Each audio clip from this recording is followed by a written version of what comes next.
Conferencia de Bretton Woods. La conferencia de Bretton Woods se llevó a cabo en el Hotel Mount Washington, en Bretton Woods, New Hampshire, Estados Unidos, en julio de 1944. Pasaremos a describir las consecuencias jurídicas inmediatas de Bretton Woods.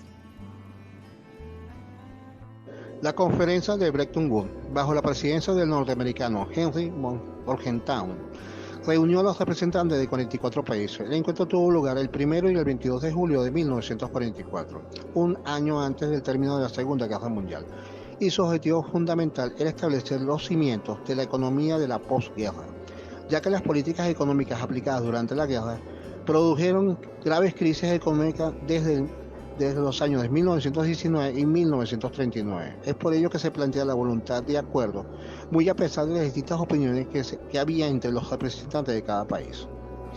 Los proyectos base para la conferencia fueron elaborados por la delegación norteamericana encabezada por Harry Dexter White y el británico John Maynard Keynes.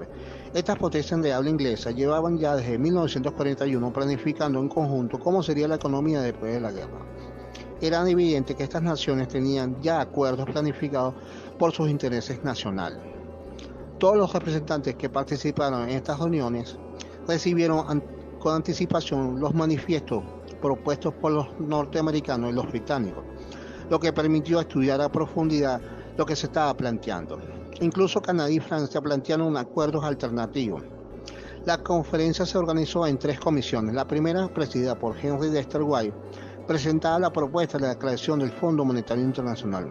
La segunda, por John Maynard Keynes, se centraba en la creación del Banco Internacional de Reconstrucción. Y la tercera, encabezada por el ministro de Finanzas de México, Eduardo Suárez, tenía como meta la creación de otros medios de cooperación internacional. Estas reuniones trajeron como resultado 3 tipos de compromiso entre los miembros. En primer lugar, se planificó los tipos de cambio en relación al oro, el cual se estableció en $35 por libra de oro, así como un sistema de revisión. En segundo, se estableció la moneda está obligada a ser convertible para las operaciones comerciales y otras operaciones corrientes. Por otra parte, ante la posibilidad de que los tipos de cambio afectaran de manera negativa a algún país, se podría revisar hasta un 10% del monto adeudado. Y por último, la creación del Fondo Monetario Internacional y el Banco Internacional de Reconstrucción. El Acuerdo Monetario Internacional. Este resultó en la creación de 2 instituciones financieras internacionales importantes: el Fondo Monetario Internacional, conocido por sus siglas en inglés como el FMI, y el Banco Internacional de Reconstrucción y Desarrollo, Banco Mundial. El Fondo Monetario Internacional fue establecido para promover la cooperación monetaria internacional, garantizar la estabilidad financiera, facilitar el comercio internacional, promover un empleo elevado y un crecimiento económico sostenible, además de reducir la pobreza en todo el mundo. Asimismo, el Banco Mundial se creó para proporcionar asistencia financiera y técnica a los países en desarrollo para proyectos de desarrollo económico. Estas instituciones han tenido un impacto significativo en la economía mundial desde su creación. Este acuerdo, a pesar de no ser un tratado formal, tenía implicaciones legales sustanciales y sirvió como marco normativo para las actividades de las instituciones financieras internacionales en las décadas siguientes. Cabe destacar que tanto el Fondo Monetario Internacional como el Banco Mundial siguen vigentes en la actualidad, y ambas instituciones siguen desempeñando un papel importante en la economía global, brindando asistencia financiera, asesoramiento técnico y promoviendo la estabilidad económica en todo el mundo. El FMI, por ejemplo, sigue un foro para la cooperación monetaria internacional y es un prestamista de último recurso para los países que enfrentan crisis financiera. Por otro lado, el Banco Mundial continúa financiando proyectos de desarrollo en países en desarrollo. Los estatutos del Fondo Monetario Internacional FMI se crearon en la conferencia de Bretton Woods en 1944. Durante la conferencia, los representantes de los países aliados discutieron cómo definir un nuevo sistema monetario y financiero internacional, después de culminada la Segunda Guerra Mundial. Estos estatutos se redactaron como parte de los acuerdos alcanzados en la conferencia de Bretton Woods y fueron adoptados formalmente a finales de 1945. Desde entonces, los estatutos se han modificado varias veces para reflejar los cambios en la economía mundial y las necesidades del Fondo Monetario Internacional, pero su estructura básica y sus objetivos han permanecido en gran medida sin cambios. Los estatutos son importantes porque establecen el marco legal y reglamentario para la cooperación, la coordinación monetaria y financiera internacional. A su vez, sirven como base para la toma de decisiones y la implementación de políticas en la organización. Podemos mencionar algunas de las razones por las que los estatutos del Fondo Monetario Internacional son importantes.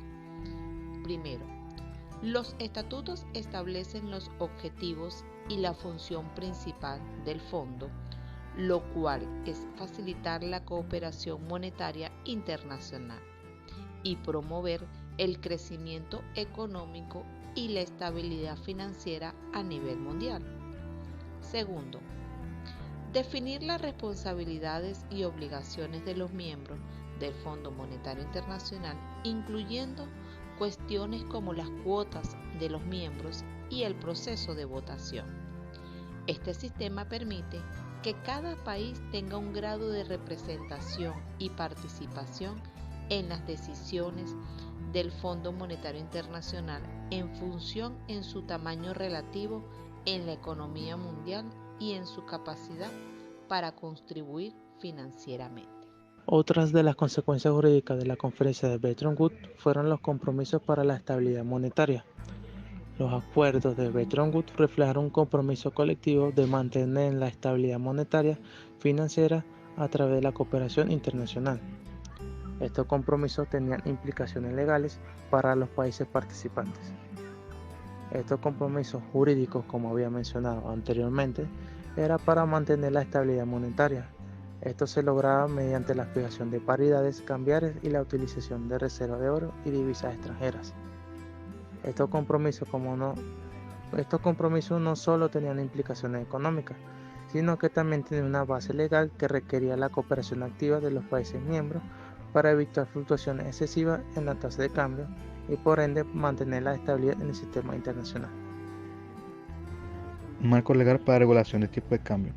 El sistema establecido en Bretton Woods proporcionó un marco legal para regulación de los tipos de cambio entre las monedas de los países miembros.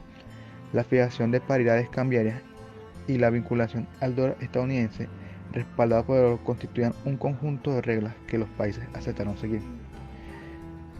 Este marco proporcionaba estabilidad y prevenía la volatilidad cambiaria a corto plazo. Sin embargo, también generó tensiones a medida que las economías evolucionaron y surgieron desequilibrios en los intercambios comerciales. Estas consecuencias jurídicas sentaron las bases para la cooperación económica y financiera internacional en el periodo posterior a la Segunda Guerra Mundial. Sin embargo, conforme las circunstancias cambiaron, este sistema enfrentó desafíos que llevaron a su eventual transformación en las décadas de 1960 y 1970. En conjunto, estos compromisos sentaron las bases para el funcionamiento del sistema monetario internacional posterior a la Segunda Guerra Mundial, contribuyendo así a la estabilidad económica y financiera en las décadas siguientes. No obstante, tenemos para decir que tuvo su colapso en el año de 1971, cuando el presidente de los Estados Unidos, Richard Nixon, suspendió la convertibilidad del dólar estadounidense en oro.